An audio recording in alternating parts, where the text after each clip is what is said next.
예, 오늘 사도행전 5장에 있는 말씀은 예수님의 제자들이 이제 성령에 충만하고 남을 입은 다음에 행보가 이제 나옵니다.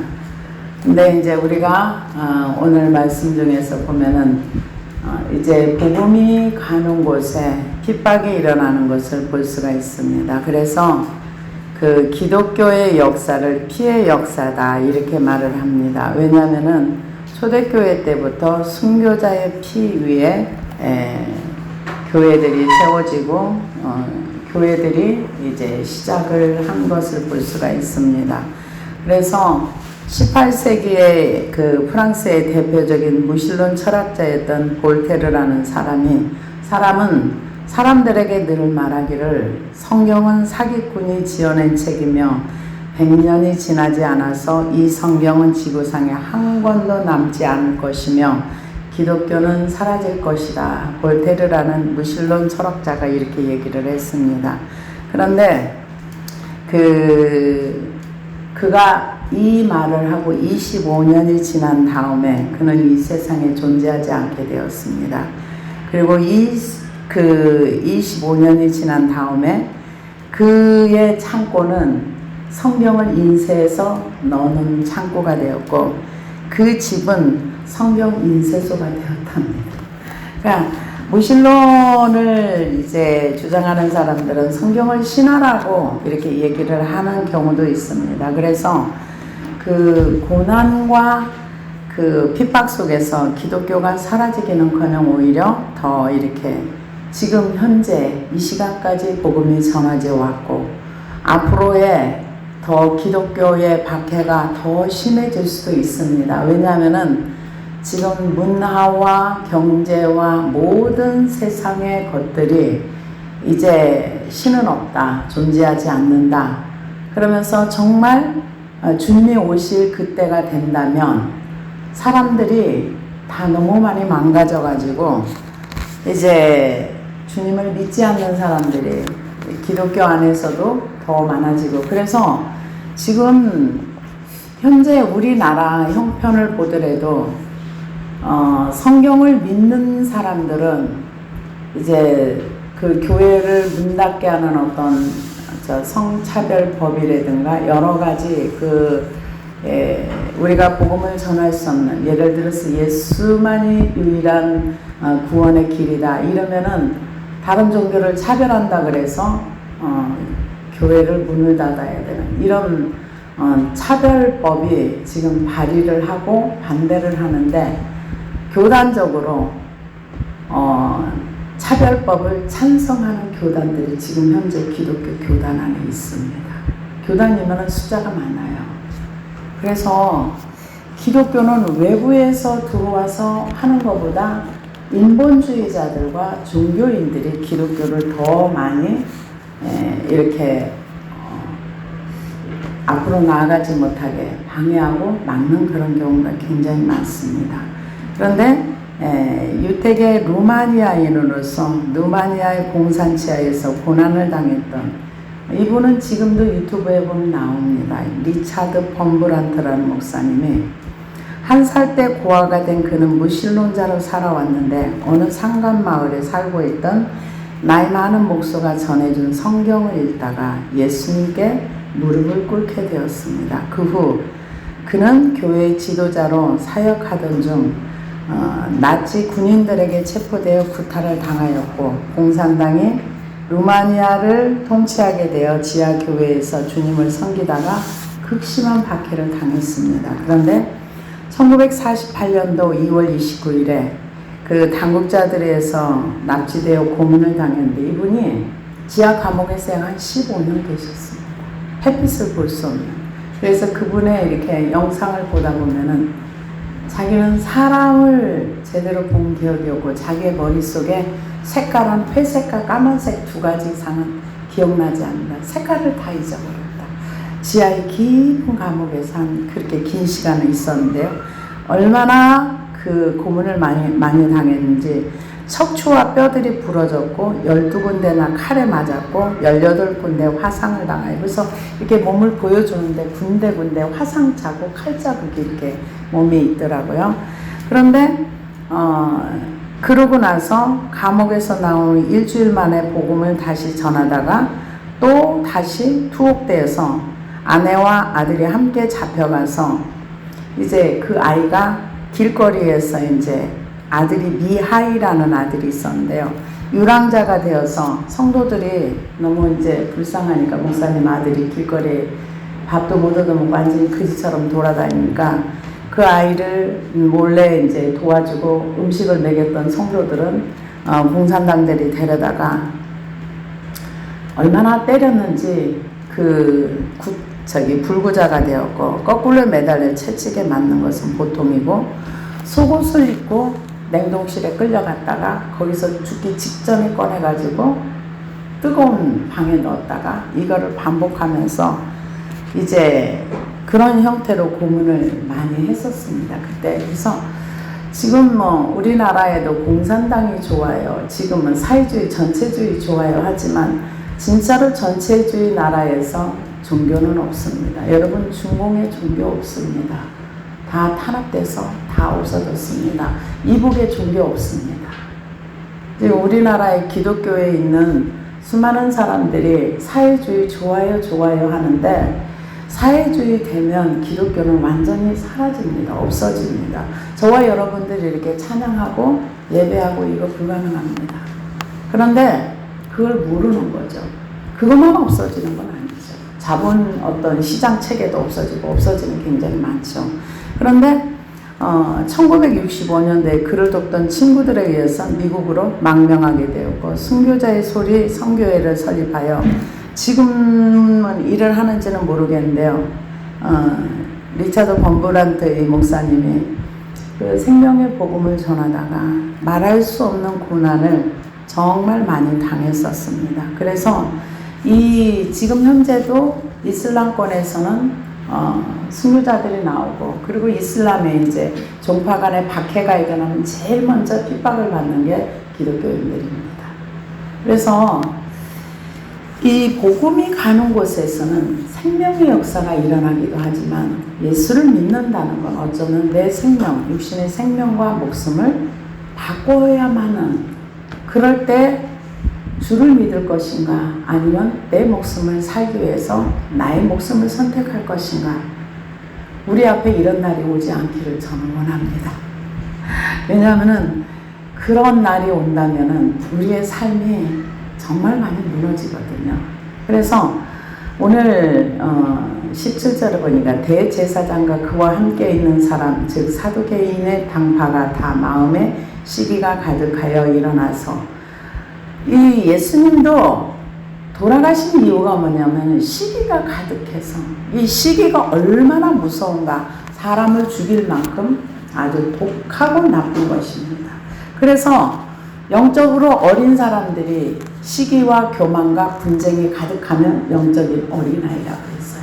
이 시기나 죄악들이 우리의 믿음이 성장하지 못하게 하고 우리가 하나님의 말씀에 순종하지 못하게 하는 여러 가지 죄악된 요소들이 있습니다. 그런데 이분들은 기독교를 믿는 게 아니라 여호와 하나님, 유대교를 믿는 이 사람들은 예수 그리스도를 믿는 이 제자들이 너무 마음에 안 드는 거예요. 못마땅한 거죠. 그래서 시기가 가득하여 사도들을 잡아다가 옥에 가두었더니 주의 사자가 밤에 옥문을 열고 끌어내어 가서 성전에 서서 이 생명의 말씀을 다 백성에게 말하라 하네. 그들이 듣고 새벽에 성전에 들어가서 가르치더니 누가 끌어냈습니까? 주의 사자가 밤에 옥문을 열고 끌어내요. 근데 옥문이 열었다 그러는데 여기 나중에 보면은 옥문이 열린 흔적이 없어요. 근데 나왔어요.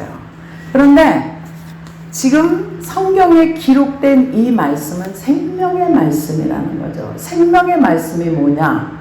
여기 나옵니다. 그래서 그들이 듣고 새벽에 성전에 들어가서 가르치더니 대제사장과 그와 함께 있는 사람들이 와서 공회와 이스라엘 족속의 원로들을 다 모으고 사람을 옥에 보내어 사도들을 잡아오라 하니 부하들이 가서 옥에서 사도들을 보지 못하고 돌아와 이르되 우리가 보니 옥은 든든하게 잠기고 지키는 사람들이 문에 서 있으되 문을 열고 본즉 그 안에는 한 사람도 없더이다 하니 성전 맡은 자와 제사장들이 이 말을 듣고 우혹하여 이 일이 어찌 될까 하더니 사람이 와서 알리되 보소서 옥에 가두었던 사람들이 성전에 서서 백성을 가르치더이다 하니 성전 맡은 자가 부하들과 같이 가서 그들을 잡아왔으나 강제로 못하면 백성들이 돌로 칠까 두려워함이라.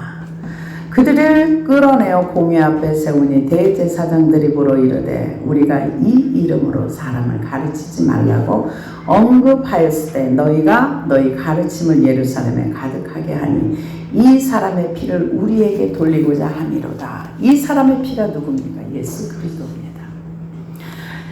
예수 그리스도를 너네들이 잡아 죽였어. 너희는 잘못된 인간들이야. 그런데 이 말씀에 보면은 그렇게 말하지 않아요. 지금 오늘날의 현재 우리 현실을 바라보자면 이 정권이 잘못됐으니까 너희들은 끌어내려야 돼. 그래서 우리가 너희를 심판해야 돼. 이 얘기가 아니죠. 지금 말을 하면 그렇게 할 수가 있겠죠. 너네들이 죽인 이 예수, 너네들이 잘못됐어. 너네 정권이 부패한 정권이야. 그래서 이것들을 정권은 무너져야 돼. 그래 너희들은 물러나. 데모하지 않았다는 거죠. 그거와 상관없이 복음을 전한 거죠. 저는 안타까운 게 우리 한국교회가 오늘의 현실이 왜 왔는가를 생각하면 죄송하지만 저와 가르치는 사람들의 저는 문제라고 생각을 해요. 제가 누구를 질책하고 책망할 만한 그런 사람이 못 됩니다. 그러나 모든 잘못은 이 에레미야서 우리가 전에 봤던 것처럼 지도자들의 잘못이에요.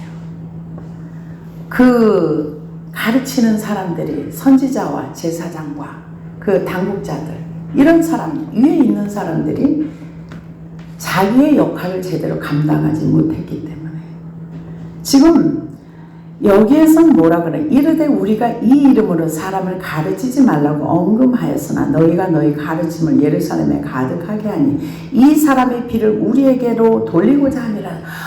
지금 우리가 죽였던 예수의 피를 우리가 잘못했다고 지금 그 피를 우리한테 너네가 지금 돌리려고 하는 거지? 이 얘기예요.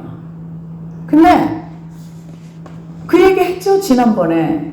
이 사람은 죄가 없는데 너네들이 죽였어? 이 얘기 했어요. 근데 알면서도 똑같은 얘기를 반복하는 거예요. 지금 너네들이 지금 우리한테 모든 예수가 죽은 잘못을 우리한테 다 덮어 씌우는 거지. 지금 그 얘기예요. 우리에게 돌리고자 함이로다. 그럴 때 베드로와 사도들이 대답하여 이르되 사람보다 하나님께 순종함이 마땅하니라. 너네들이 전하지 말라고 해서 내가 안전하면 우리는 하나님 말씀에 불순종하는 거야. 이 얘기가 되겠죠.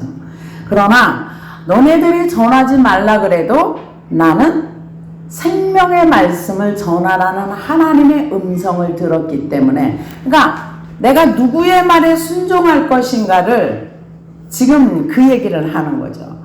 베드로와 사도들이 대답하여 이르되 사람보다 하나님께 순종함이 마땅하니라. 왜? 이분들은 가서 데모하라고 하나님이 이들을 끌어낸 게 아니라 가서 생명의 말씀을 전하라.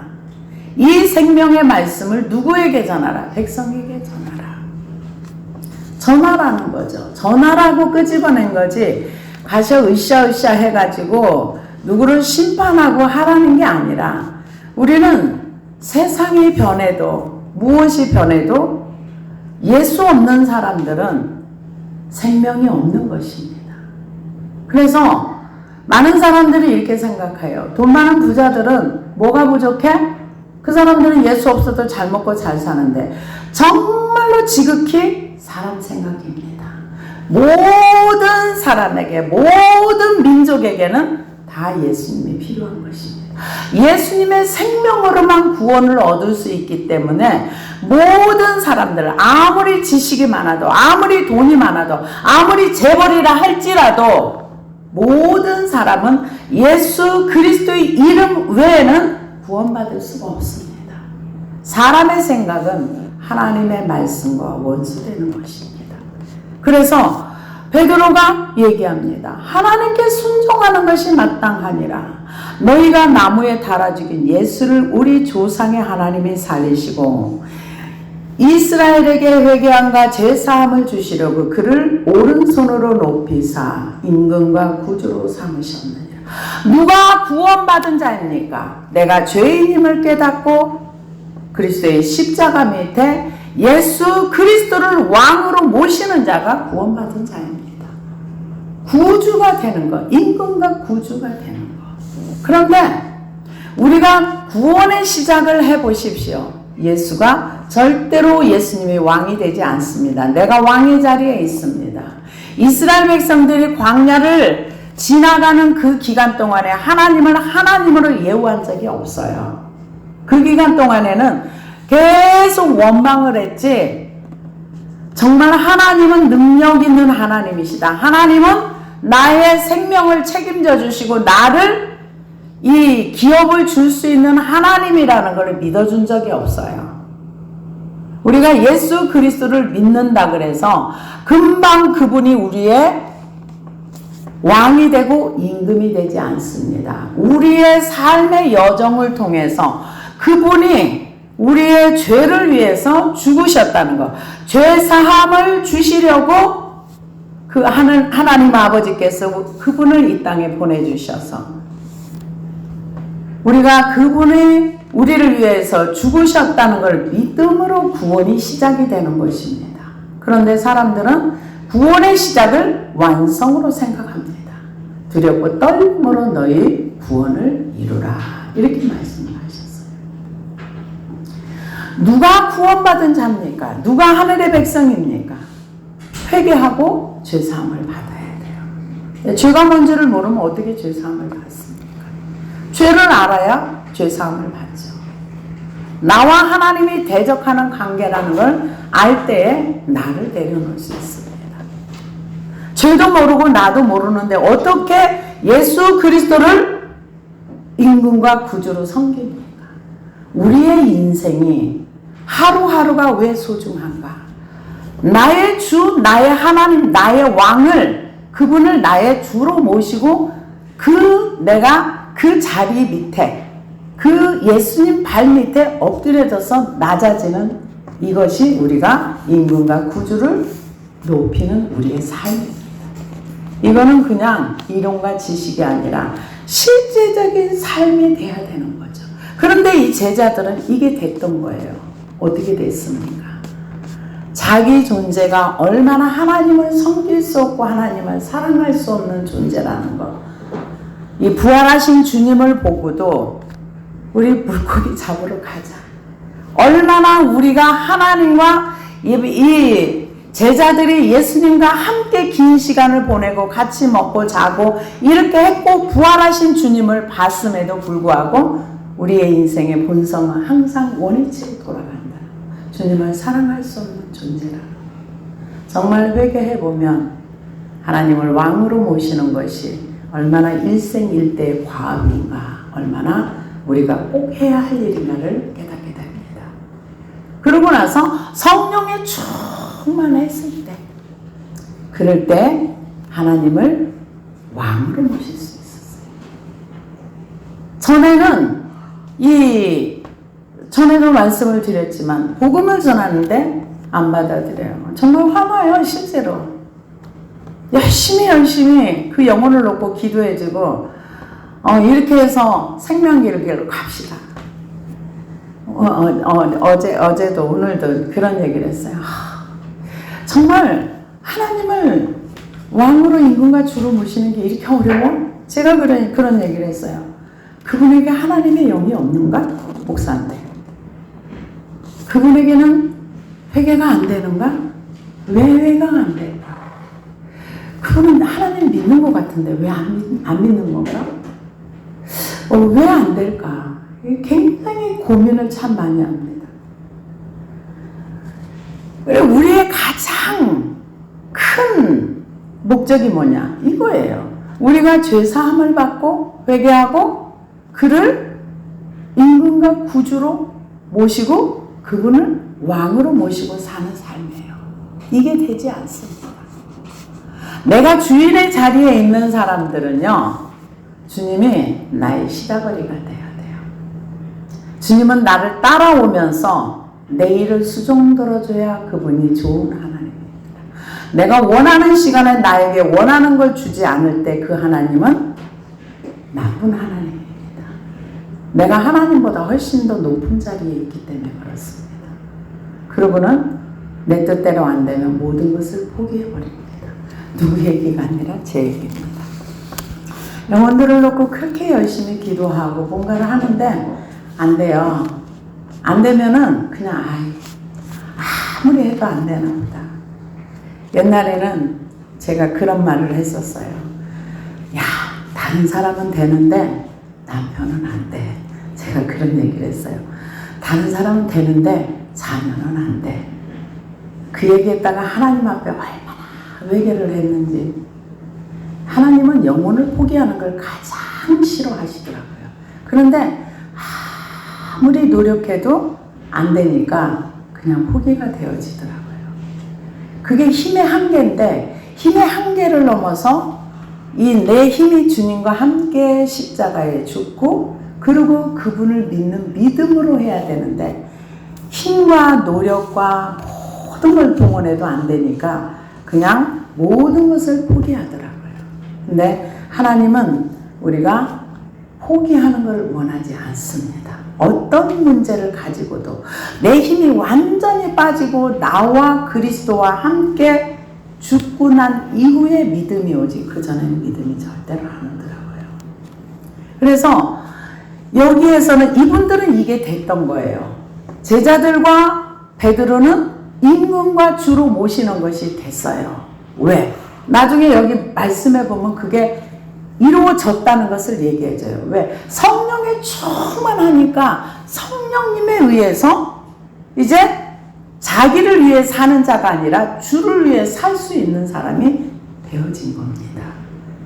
그래서 여기에서는 보니까 임금과 구주로 삼으셨느니라. 우리가 이 일의 증인이요 하나님이 자기에게 순종하는 사람들에게 주신 성령도 그러하니라 하더라.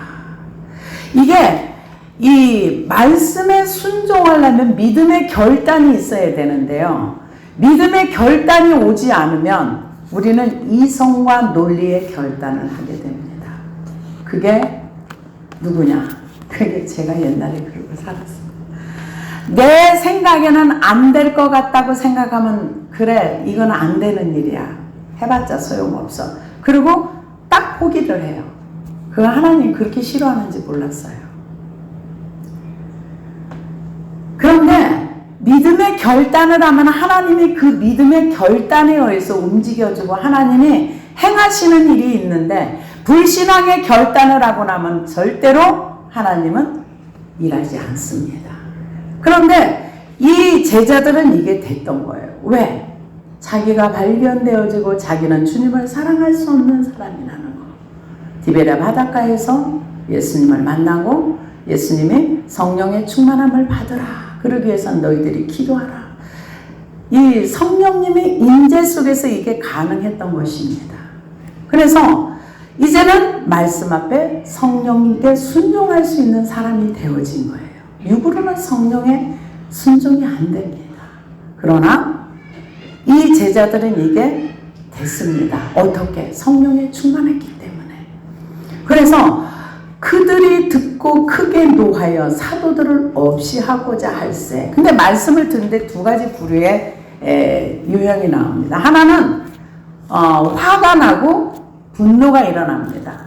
그런데 이 똑같은 말씀을 전하는데 이 말씀 때문에 3,000명, 5,000명이 회개를 하고 예수를 믿습니다. 이분들은 안 믿기로 작정한 사람들인 거죠. 왜?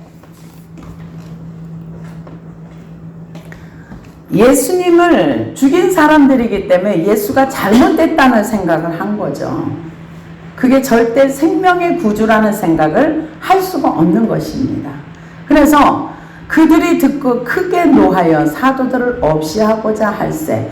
바리새인 가말레일은 율법 교사요 교사로 모든 백성에게 존경을 받는 자라. 공회 중에 일어나 명하여 사도들을 잠깐 밖에 나가게 하고 말하되 이스라엘 사람들아 너희가 이 사람들에 대하여 어떻게 하려는지 조심하라. 조심하는 이유가 뭐냐? 이제 설명을 해줍니다. 하나님께서 이 가말리엘이라는 사람을 쓰셨습니다. 율법 교사인데요. 이분이 경험이 많아요. 어떤 경험? 중간중간에 이제 사람들이 일어나서 사람들을 이제 선동하는 걸 봤습니다. 얘기합니다. 사도들을 잠깐 밖에 나가게 하고 말하되 이스라엘 사람들아 너희가 이 사람들에 대하여 어떻게 하려는지 조심하라. 이전에 드다가 일어나 스스로 선전하며 사람이 약 400명이나 따르더니 그가 죽임을 당하며 따르는 모든 사람들이 흩어져 없어졌고 그 후에 호적할 때 갈릴리 유다가 일어나 백성을 꿰어 따르게 하다가 그도 망한즉 따르던 모든 사람들이 흩어졌느니라. 이제 내가 너희에게 말하노니 이 사람들을 상관하지 말고 버려두라. 이 사상과 소행이 사람으로부터 났으면 무너질 것이요. 맞죠? 사람으로부터 났으면 어떤 사상도 무너집니다. 100년, 1000년 이렇게 내려가지 못합니다. 근데 악한 영으로 났던 것들도 꽤 오래 가더라고요. 그 예배소에 보면은 이단의 그 영지주의 사상이 지금도 모양은 바꾸지만은 지금도 그런 흐름은 있습니다. 그러나 이분이 얘기를 합니다. 사람으로부터 났으면 무너질 것이요. 만일 하나님께로부터 났으면 너희가 그들을 무너뜨릴 수 없겠고 도리어 하나님을 대적하는 자가 될까 하노라 하니. 하나님을 대적하는 자. 모르는 거죠. 이분들이 지금 눈이 어두워가지고 자기가 하나님을 대적하는 자인지 아니면 사람을 대적하는 자인지 모르는 거죠. 눈이 어두우니까 모르는 거죠. 그런데 그들이 옳게 여겨 사도들을 불러들여 채찍질하며 예수의 이름으로 말하는 것을 금하고 놓으니 사도들이 그 이름을 위하여 능욕받는 일에 합당한 자로 여기심을 기뻐하면서 공회 앞을 떠나니라. 이게 예수님을 주로 모시는 것이 됐다는 얘기입니다. 이게 주님이 주가 되어 있지 않으면 화가 나요. 왜 화가 나는가? 내가 뭘 잘못했다고? 내가 왜 매를 맞아야 돼? 옛날에 우리나라에 그 선교사님이 오셔가지고 이제 예수님을 믿게 된 사람들이 있었던 것 같아요. 제가 이제 한국 교회사를 공부하면서 보다 보니까 오래전에 이제 핍박이 좀 있고 예수님 때문에 매를 맞고 나니까 예수 믿은 지 얼마 안 된 예수님 누군지 그냥 구주로 믿기는 믿었는데 주인이 바뀌어지지 않으니까 가서 관청에 가서 매를 실컷 맞고 오니까 너무 화를 냈다. 내가 왜 매를 맞아야 돼? 내가 왜 이렇게 억울한 일을 당해야 돼? 내가 이 예수 때문에 내가 왜 이렇게 힘들어야 돼? 자기가 주인인 거죠. 근데 여기에서 보면은 능욕을 받고 매를 받는 것이 합당한 자로 오히려 영광으로 여겼다는 거죠. 예수님이 누구인지 아는 거죠.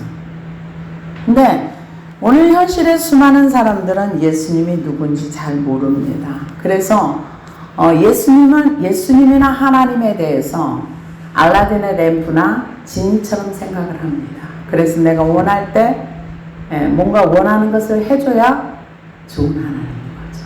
근데 하나님은 그렇게 우리가 섬길 수가 없습니다. 그분을 왕으로 모셔야 되고, 그래서 예수님이 아무든지 나를 따라오려거든 자기를 부인하고 자기 십자가를 지고 나를 쫓을 것이야. 육신의 생각을 가지고는 하나님을 절대 따라갈 수가 없습니다. 계속해서 말씀과 충돌이 되어집니다. 그런데 이 제자들은 이게 됐던 거예요. 예수님을 주로 모시고 예수를 위하여 핍박을 받을 수 있는 예수님을 왕으로 완전히 모셨다는 거죠. 예수님 때문에 자기가 조금만 손해봐도 견딜 수 없는 사람들이 이 땅에 얼마나 많습니까? 앞으로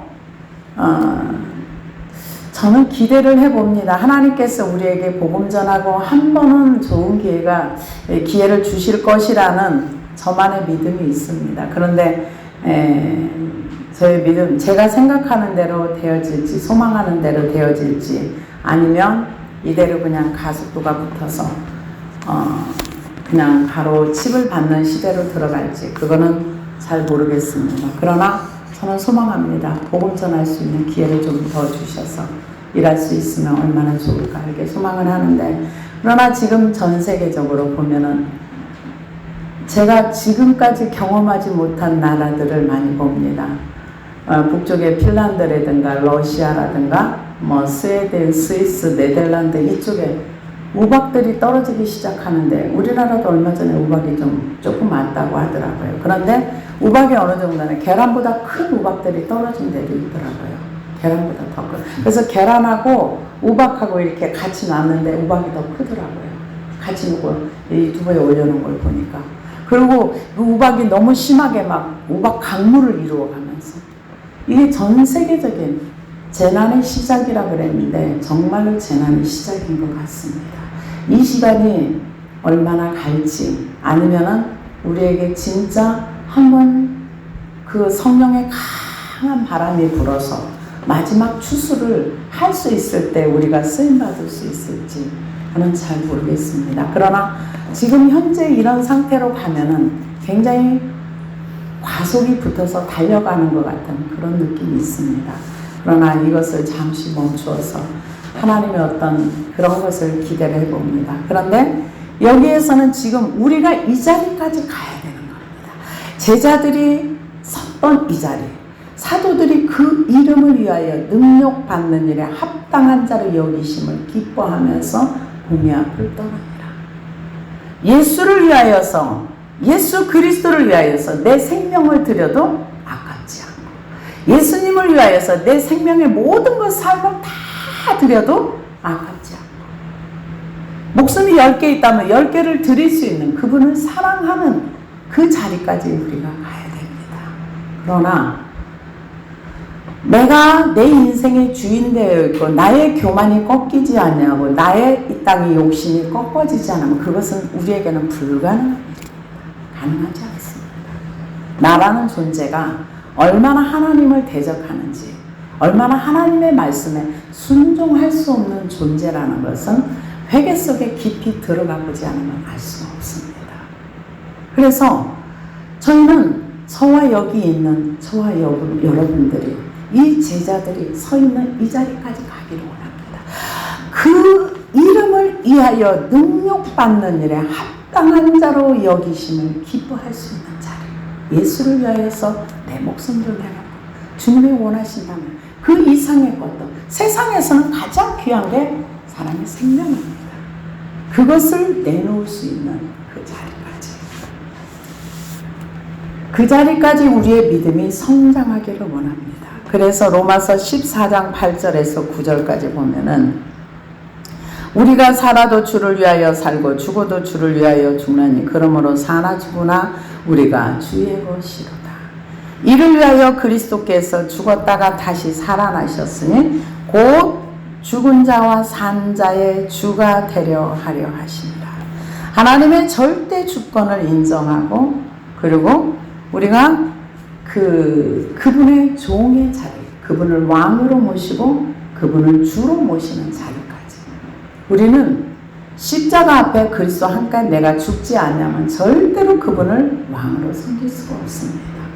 항상 나의 이성과 나의 논리와 나의 지식과 나의 모든 것들이 내 인생의 가치관과 중심이 되어 있습니다. 이 자리에서 우리가 내려가서 그리스도와 함께 죽고 함께 살면 우리가 이 자리에 설 수 있는 자가 되는 것입니다. 그래서 그 매를 맞았는데 그걸 영광이라고 생각하는 거예요. 기뻐하면서 공의 앞을 떠나니라. 그들이 날마다 성전에 있든지 집에 있든지 예수는 그리스도라고 가르치기와 전도하기를 그치지 아니하니라. 내용이 다른 거 없어요. 딱 간단한 내용이에요. 이스라엘의 회개함과 제사함을 주시려고 그를 오른손으로 높이사 임금과 구주로 삼으셨네. 그분이 우리의 주고 그분이 우리의 왕이고 우리는 그분 앞에 엎드려지고 우리가 그분을 섬겨야 된다. 이 내용은 간단한 내용이에요. 예수님을 하면 구원받는다. 우리가 예수 그리스도를 구원받고 예수님을 왕으로 모시고 섬기는 자만이 구원받은 자의 삶이다. 이거예요. 이 복음엔 다른 게 없어요. 딱 간단한 내용이에요. 그래서 회개하라. 이 얘기를 했을 때 받아들일 수 없는 내용이죠. 그래서 가말리엘이 이 얘기를 해주니까 하나님께서 이 가말리엘 율법고사를 쓰신 거죠. 그러니까 이 복음이 좀 더 전파돼야 되니까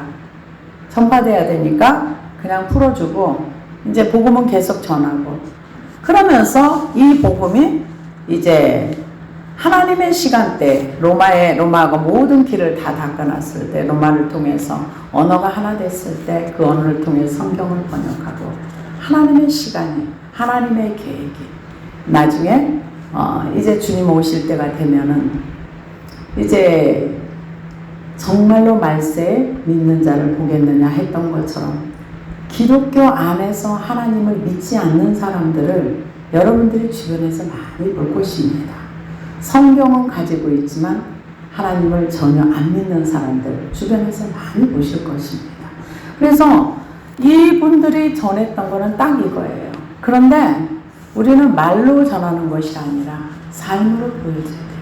우리를 통해서 예수 그리스도의 생명이 흘러가고 그러면은 반드시 우리는 죽어야 돼요. 한 알의 밀이 땅에 떨어져 죽지 않냐면 한 알 그대로 있고 죽으면 많은 열매. 내가 죽어야 나를 통해서 이 생명이 흘러가게 돼요. 내가 죽어야 누구와 그리스도와 함께 죽어야 이 생명이 흘러갑니다. 그래서 그 생명의 역사가 저와 여러분을 통해서 열매 맺기를 원합니다. 기도하시겠습니다.